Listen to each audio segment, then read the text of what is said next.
এবার বিষয় লিমাযা তুসিবুল মুসিবা, অর্থাৎ আমাদের উপরে কেন বালা মুসিবত আসে, আমাদের উপরে কেন গজব আসে, আমাদের উপরে কেন এত অশান্তি বিরাজ করছে, এর কারণ কি, উত্তরের উপায় কি? তো সম্মানিত উপস্থিতি, এমন কোন বিষয় নাই যা আল্লাহ সুবহানাহু ওয়া তাআলা কোরআনে কারীমের ভিতরে বর্ণনা করেন। আমার আপনার জীবনের যে কোনো প্রশ্ন উত্তর দিবে আল্লাহ।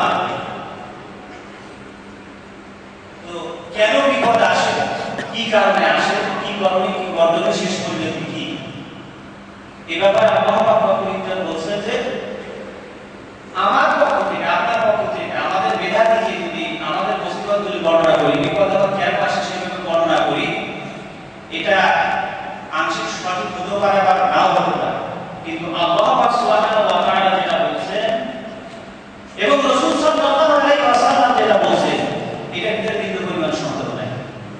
অতএব আল্লাহ এবং আল্লাহ রাসূলের বাণী থেকে আমরা এই বিষয়টাকে সংক্ষিপ্ত আকারে যতটুকু সম্ভব বলার চেষ্টা করা হবে ইনশাআল্লাহ।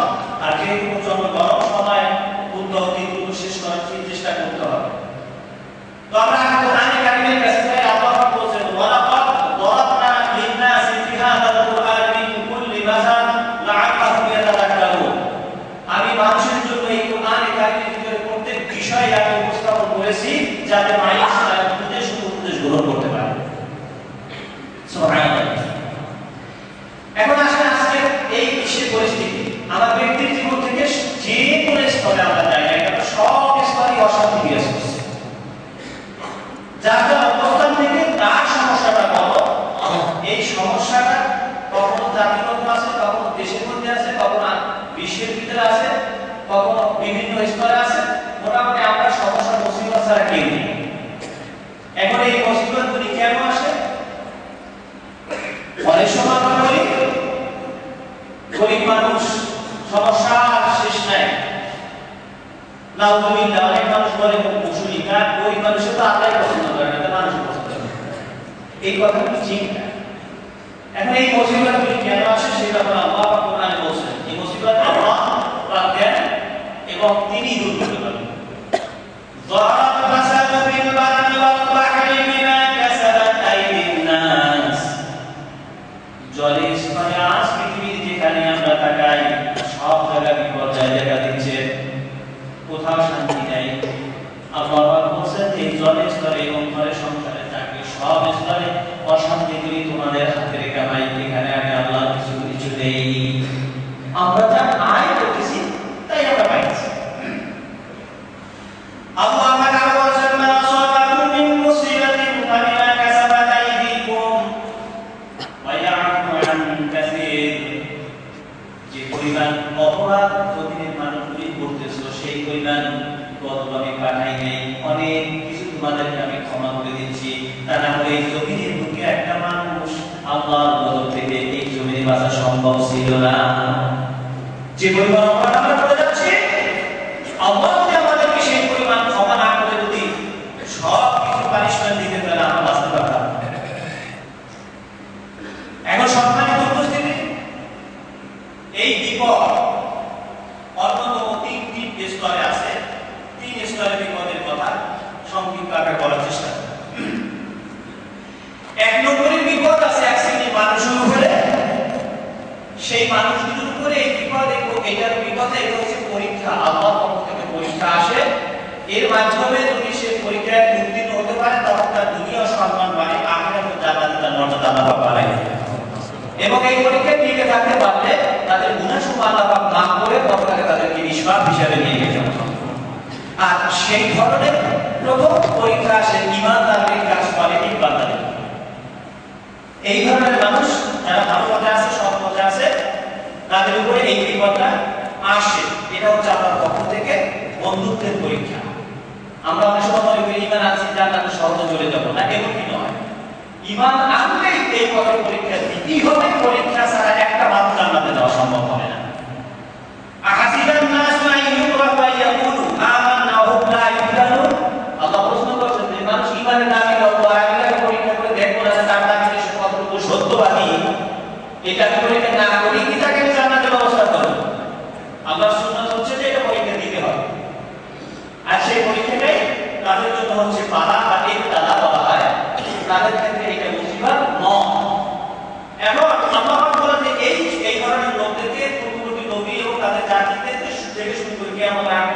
এই সংস্কৃতির উপরে এই পরীক্ষাটা চলবে। ওয়ালাকাদ ফাতান্না আল্লাযীনা মিন ক্বাবলিহিম ফালায়া'লামান্না আল্লাহু আল্লাযীনা সাদাকু ওয়া লায়া'লামান্না আল-কাযিবিন। ঈমানের দাবিতে কে কতটুকু সত্য এবং কে কতটুকু মিথ্যার দাবিদার, এইটা পরীক্ষা করার জন্য আমি পরীক্ষা নিয়েছি, আবার আগামীতেও দেব, বর্তমানে আমি পরীক্ষা নিতেছি। পরীক্ষা ছাড়া কাউকে এই সার্টিফিকেট, জান্নাতের সার্টিফিকেট দেওয়া হবে না। তবে সেই পরীক্ষার ধরনটা কিন্তু কার কতটুকু পরীক্ষা রাসূল সাল্লাল্লাহু আলাইহি ওয়াসাল্লাম বলেন, আশাদুন নাসি বালাগাল আম্বিয়া, সবথেকে বেশি কঠিন পরীক্ষা করেছেন আল্লাহ পাক আম্বিয়া আলাইহিস সালাম এদের। এরপর সুবহান আল্লাহ তাআলা মান ইস্তাদা ঈমান ও ইস্তাদা বালাগু রাব্বির নিচে, যে এরপরে নবী রাসূলদের পথ অনুসরণ করেছে, যত ঘনিষ্ঠভাবে আগাইছে কাছে, তার পরীক্ষাটা তত বেশি। যার ঈমানের শক্তি যত বেশি, তার পরীক্ষার ওজনটাও তত বেশি। সুবহানাল্লাহ। এখন নবীদের এবং তাদের সাথীদের যে পরিমাণ পরীক্ষা হয়েছে, আল্লাহ পাক কোরআনে কারিমে বর্ণনা করেছেন যে তাদেরকে আমি এমন পরীক্ষা করেছি যে তাদেরকে পরীক্ষা মানে তাদের প্রকম্পিত অবস্থায় থাকতো, তারা নিশ্চিন্তে ঘুমাতে পারতো না। যেটা হচ্ছে মাসাদুহুমুল আসাবু ওয়া দাররা ওয়া যুলজিলু হাত্তা ইয়াকুলা রাসূলু ওয়াল্লাযীনা আমানু মা'আহু মাতা রাসূলুল্লাহ। আল্লাহ পাক বর্ণনা করেছেন যে নবীরা এবং তার সাথীরা পর্যন্ত প্রকম্পিত অবস্থায় থাকতো, কিন্তু কখন আল্লাহর সাহায্য আসবে, আল্লাহ পাক রব্বুল আলামিন এই শ্রেণীর মানুষ পর্যন্ত থাকে, তাদেরকে বলছেন আলা ইন্না নাসরাল্লাহি করিব। এই ধরনের ইমানদার মানুষের উপরে যে কোনো জায়গা থেকে পরীক্ষা আসবে না কেন, যদি তারা ধৈর্য ধারণ করতে পারে, আমি আল্লাহ পাকের স্পেশাল সাহায্য তাদের জন্য, আমার আল্লাহর বিশেষ নজর থাকবে। তো এই ধরনের মানুষদেরকে বেশি বিপদে পড়তে হয়েছে। চলিত কদরে নবী এবং রাসূলরা ছিলেন, তাদের পরিবেশে এসেছে নূহ আলাইহিস সালাম, ইব্রাহিম, মুসা, ঈসা এবং সর্বশেষে মুহাম্মদ রাসূলুল্লাহ সাল্লাল্লাহু আলাইহি ওয়াসাল্লাম। বিপদ আসছে কিনা? এরপর এই বিপদগুলি অনেক ক্ষেত্রে দেখা গেছে যে মানুষের পক্ষ থেকে আসছে, রাষ্ট্রের পক্ষ থেকে আসছে, আল্লাহর পক্ষ থেকে যতটুকু বালা মুসিবত আসমান জমি থেকে না আসে, ততটুকু জমির মানুষরা তাদের সাথে সেইভাবে ব্যবহার করেছে। তার মধ্যে এক নম্বর ইমানদারদের পরীক্ষা সাধারণ ইমানদারদের থাকে, সেটা হচ্ছে কি তাদের বিরুদ্ধে মিথ্যা অপবাদ পাঠানো হয়, তাদের চূড়ান্ত শাস্তি দেওয়ার জন্য মিথ্যা অপবাদ দেওয়া হয়। আল্লাহ কোরআনে বলেছেন ওয়াল্লাযীনা ইয়াদুরুনা মুমিনিনা ওয়া মুমিনাতু বিগাইরি মা কাসাবু, যে এই সমস্ত সৎ নেককার ইমানদাররা তারা আসলে অপরাধ করে নাই, যে অপরাধের অপবাদ তাদেরকে দেওয়া হয়েছে সেই অপরাধ আসলে তারা করে নাই। সুবহানাল্লাহ। এই কথা আল্লাহ পাক বলেছেন। তা আদিদা মানে উহদানা ইসমা ওয়া ইসমা মুবিনা, আল্লাহ বলেছেন এটা তাদের বিরুদ্ধে একটা চরম অপবাদ এবং এটা মহা গুনাহের কাজ। এইটা আল্লাহ পাক বর্ণনা করতেছেন। এরপর আল্লাহ পাক তিনি বলেছেন এই ইমানদারদেরকে এইভাবে অপবাদ দেওয়া যদি না, বিরত যদি না হয়, তাহলে তাদেরকে আরো পানিশমেন্ট দিতে থাকে। ক্বালা লা ইত্তাখাযতা ইলাহান গায়রি লাআজআলান্নাকা মিনাল মাসজুনিন, যেটা ফিরাউন বলেছিল যে আমার উপর যদি বেশি কিছু বাড়াবাড়ি করতে চাও, আমার বিপক্ষে যে যদি মুসা এবং আমার নীতি নিয়ে যদি জমিনে যদি কাজ করতে চাও, তাহলে আমি অবশ্যই প্রত্যেককে জেলখানায় আটকাই রাখবো। ইঙ্গিতটা শুধু নিয়ে নেন কোরআনে, গোটা পৃথিবীতে চলছে কিনা।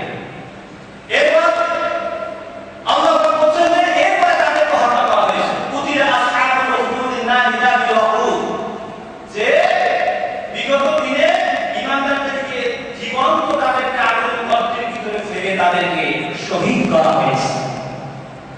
এখন আমরা যদি মনে করি ইমানদার ব্যক্তির উপরে যদি কোনো অপবাদ আসে না, সব সম্ভব চলে, অনেক সময় আমরা নামাজ পড়ার মতো মনে করি কি এই কি অপরাধ, কিন্তু আল্লাহ কোরআনে কি বলছে? আল্লাহ রাসূল বলেছেন যে যত ইমানি কাজ করবে তার উপরে মুসিবত তত বেশি আসবে, যেটা বর্তমান বিশ্বে এখন চলতেছে। আমরা দেখতে পাচ্ছি কথা কি না? আপনি যদি ওই সমস্ত জাপানের কথা যদি আমরা যদি শুনি, তাকে ভিডিও মাধ্যমে হাইলাইট করে বিশাল করে দাবাই দেওয়া হয়। আপনি কোরআন সুন্নাহ থেকে রাসূলের তরিক অনুযায়ী যদি জাতির জন্য কাজ করা হয়, তাকে সবচেয়ে একটা অপবাদ দিয়ে একটা নির্দিষ্ট স্থানে নিয়ে তাকে শেষ করার চেষ্টা করা হয়। এরপর যদি জনগণ দেখাবে তারপর জনগণ সমর্থন করে, তাহলে বিভিন্ন ক্ষমতার মাধ্যমে তাদেরকে একেবারে যা কথা বদল করা যায় তা বদল করার জন্য চেষ্টা চালিয়ে যায়। যাচ্ছে কি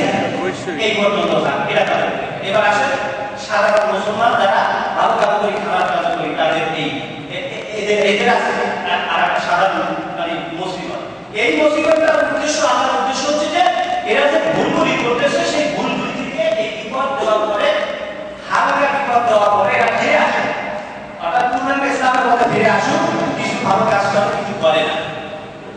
এখন যদি যে খারাপ কাজগুলি করে সেটার পরিণতি দুনিয়াতে আল্লাহ পাক কিছু কিছু দেয়। ইয়া আইয়ুহান নাস ইন্নামা বাগিয়ুকুম আলা আনফুসিকুম, এই মানুষরা তোমরা যে মানে অন্যায় করতেছো, সীমা লঙ্ঘন করতেছো, সেটার পরিণতি তোমাদের নিজেদের উপরে আসবে। আর সেটা কিভাবে? ইউযিকুহুম বা'দাল্লাযী আমিলু লা'আল্লাহুম ইয়ারজিউন। আল্লাহ বলেন আমি মাঝে মাঝে এই বিপদগুলি এই জন্য দেই যাতে ওরা আমার পথে সরাসরি ফিরে আসে। এখন সেটা কিভাবে? কত সুন্দর কথা আল্লাহ পাক বলেন। বিপদ যায় না এমন কোন মানুষ আছে? আল্লাহ পাক সূরা তাওবা 126 নম্বর আয়াতে বলছেন, ইশারা শুরু দেখেন, আওয়ালা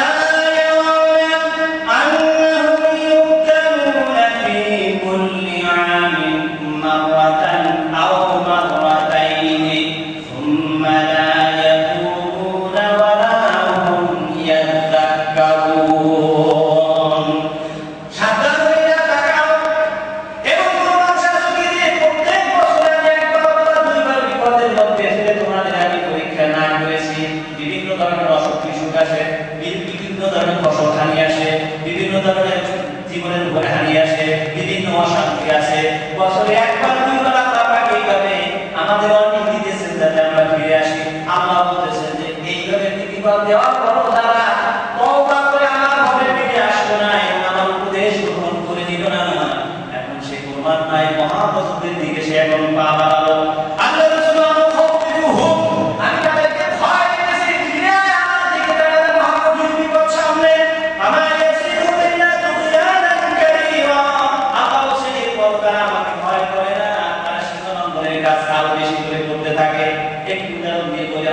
মানুষ বলে চোর হয়ে ধরা পড়েছি, জেলখানায় গেলাম, ওখান থেকে বেরিয়ে আসে আবার এবার ডাকাতি হয়ে গেলাম। এরকম হয় না? চোর হয়ে ঢুকেছি, সেটা ছোট ছিল, কিন্তু বাইরের বাইরে বড় ডাকাত কষ্টান হয়ে গেছে, সম্মানিত উপস্থিতি হয়ে গেল। তো এই জন্য বাইরে বাইরে যাচ্ছে না, আপনারা দেখেন কি সমস্যা হয়েছে। এই যে আল্লাহ বলছেন, এরপর আল্লাহ বলছেন ওমা তুগনিল আয়াত ওয়াল নুযুর আন কওমিন লা ইউমিনুন। বাইরে সাউন্ডটা ঠিক আছে না? ওমা তুগনিল আয়াত ওয়াল নুযুর আন কওমিন লা ইউমিনুন। আল্লাহ বলছেন যে তাদের ভিতরে যে ঈমানটা আছে আমার দিব, তাদের ওই ঈমানটাকে ফিরে আনতে তারা ওটাকে কেয়ারি করে না, ওই ঈমানে তারা ওই ফিরে আসে না আমার পথে। এখন আল্লাহ বলেন যে এইবার বড় গজবের দিকে তারা পা বাড়ায় গেছে, মহাধ্বংসের দিকে পা বাড়ায় গেছে। সেটা কিভাবে?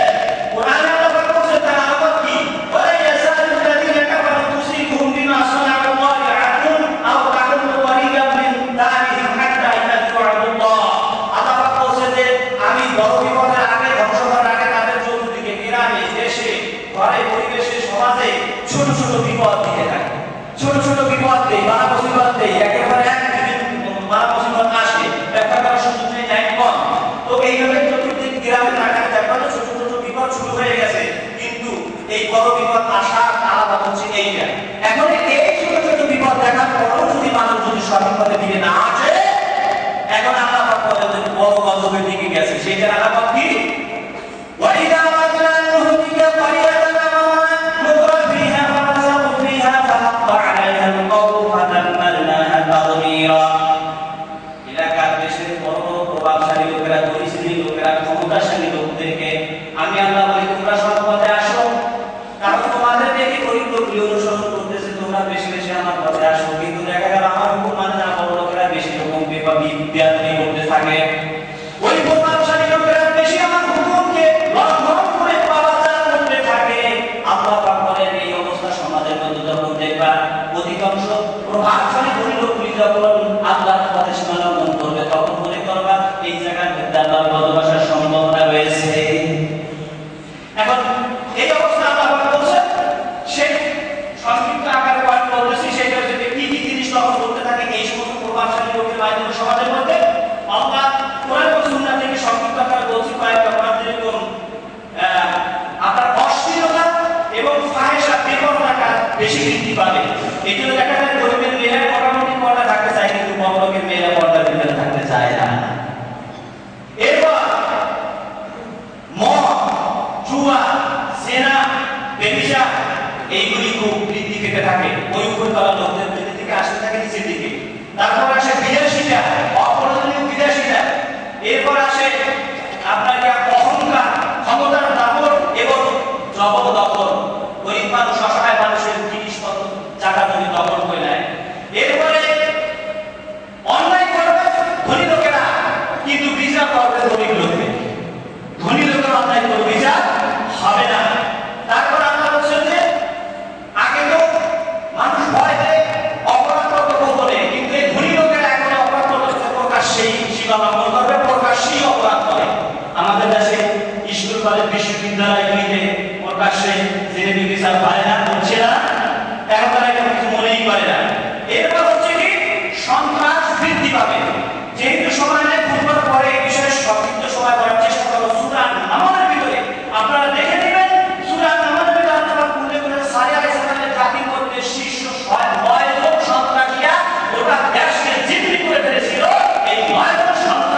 আছে কিনা? সন্ত্রাস আছে কিনা? ধ্বংসের লক্ষণ। এরপর আল্লাহ পাক বলছেন যে ইসলামী আন্দোলন এবং ইসলাম যাতে প্রসার না হয় এইটার বিরুদ্ধে তারা ষড়যন্ত্র করতে থাকে, যে কোনো মূল্যই হোক ইসলাম যেন দেশের মধ্যে কায়েম না হতে পারে। এই পর্যায়ে যাওয়ার পর সমাজের মধ্যে সৎ কাজের আদেশ এবং অসৎ কাজের নিষেধ, এই কাজগুলি আপনাকে কম চলে। সৎ কাজের আদেশ দিতে মানুষ সাহস পায় না, সৎ কথা বলতেও পারে না, তখন অসৎের দ্বারে দ্বারে অসৎ মানুষের সমর্থন দিতে থাকে। পরিবেশ আবার সমাজের মধ্যে চলছে কিনা?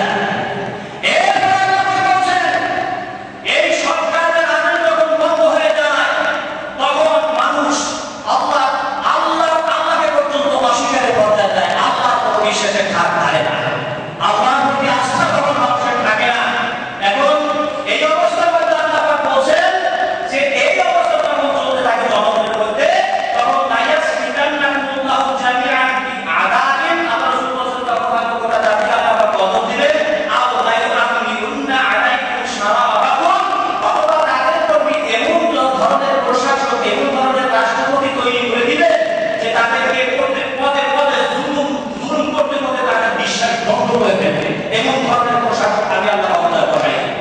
এখন আল্লাহ রাসূল বলেন আরো কথা, উমারা মুজালামা, তখন দেখবে তোমাদের রাষ্ট্রপতি হবে সবচেয়ে বড় জালেম, ওয়া মুজালাম ফাসাদান, আর তোমাদের যারা মন্ত্রী থাকবে তারা থাকবে অদক্ষ এবং ফাসে, ওয়া মুদানুন খাওয়াদান, আর তোমার দেশের সমাজের বিচার করতে থাকবে বিশ্বাসঘাতক, জনগণের পক্ষে তারা সঠিক রায় দিবে না। এই অবস্থা চলতে থাকবে।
তোমাদেরকে শাস্তি দিতে থাকবে। পৃথিবীতে চলছে কিনা? এরপর আল্লাহ বলেন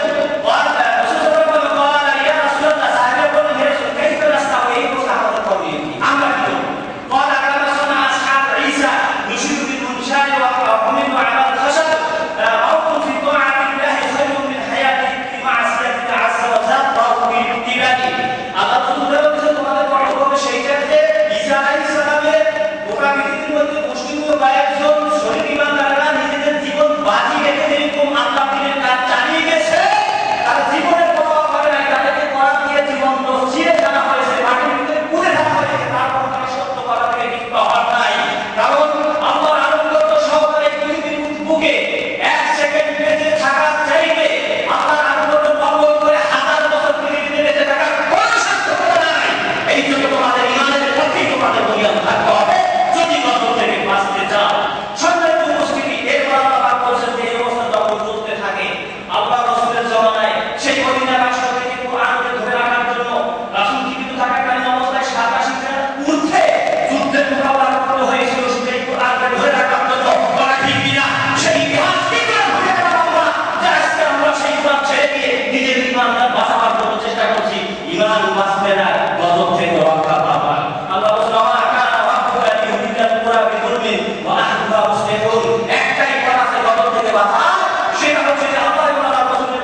ধ্বংস হয়ে যায় তুদাম্মিরু কুল্লা শাইইন বিআমরি রাব্বিহা ফাসমাউ লা ইয়ারা ইল্লা মাসাকিনুল কাতারিকা। এর মধ্যে আল্লাহ বলেছেন আল্লাহর গজব যদি আসে তাহলে ঘর দুয়ার বাড়ি ঘর কিছুই থাকবে না, সব বন্ধ বন্ধ হয়ে আমি আর করে দিব, তখন আর সুযোগ থাকবে না বাঁচার জন্য। এই জন্য এই অবস্থার মধ্যে আল্লাহ পাক বলেছেন যে শেষ করে দিচ্ছি ফাত্তাকুল্লাহ ইয়া উলামা, ও বুদ্ধিজীবীরা, ও জ্ঞানীরা, আল্লাহকে ভয় করো। আর আল্লাযিনা আমানু যারা বিশ্বাস করছে কথা আনসালাল্লাহু ইলাইকুম যিকরা, তোমাদের কাছে আমার পুরো পুলিশ হিসাবে যে নাজিল করেছি, এই বুদ্ধিজীবীরা এইটা নিয়ে একটু জাতিকে বুঝাও তো, এটাকে বাদ দিয়ে নিজেদের জন্য যদি বাঁচাই না তাহলে তোমাদের বন্ধকে কিন্তু ছাড়বে না। সময় শেষ, বাইরে সাউন্ড নষ্ট হয়ে গেছে, এই জন্য বাইরে আওয়াজ যাচ্ছে না। সম্মানিত ভাইরা, এই জন্য আমাদের এখন চিন্তা করতে হবে আমরা কোন অবস্থার মধ্যে আছি, গজবের কায়দায় চলে গেছি নাকি কোন অবস্থায় আছি, কি করে বাঁচতে হবে আর কিভাবে বাঁচা যাবে। দুনিয়া এবং আখিরাতে আমাদের পরিস্থিতি কিন্তু নাজুক অবস্থা বিরাজ করছে, আর এর বেশি কিছু বলতে পারলাম না। অবস্থা খুবই ভয়াবহ। আল্লাহ রাব্বুল আলামিন আমাদের সবাইকে এই ভয়াবহতা থেকে বাঁচার যে উপায় করার জন্য নিজের আমল করে সামনের দিকে এগিয়ে যাবো ঐক্যবদ্ধভাবে। আল্লাহ রহমান তাআলা নাযিল হবে, দেশ রক্ষা হবে, জাতি রক্ষা হবে, মুসলিম মিল্লাত রক্ষা হবে, গোটা পৃথিবীর বুকে আবার আল্লাহর শান্তি নাযিল হয়ে যাবে। আমরা সেই অপেক্ষায় কাজ করব ইনশাআল্লাহ। আমাদের সবাইকে দান করুন। আমিন। আব্দুল তৌফিক হাসান।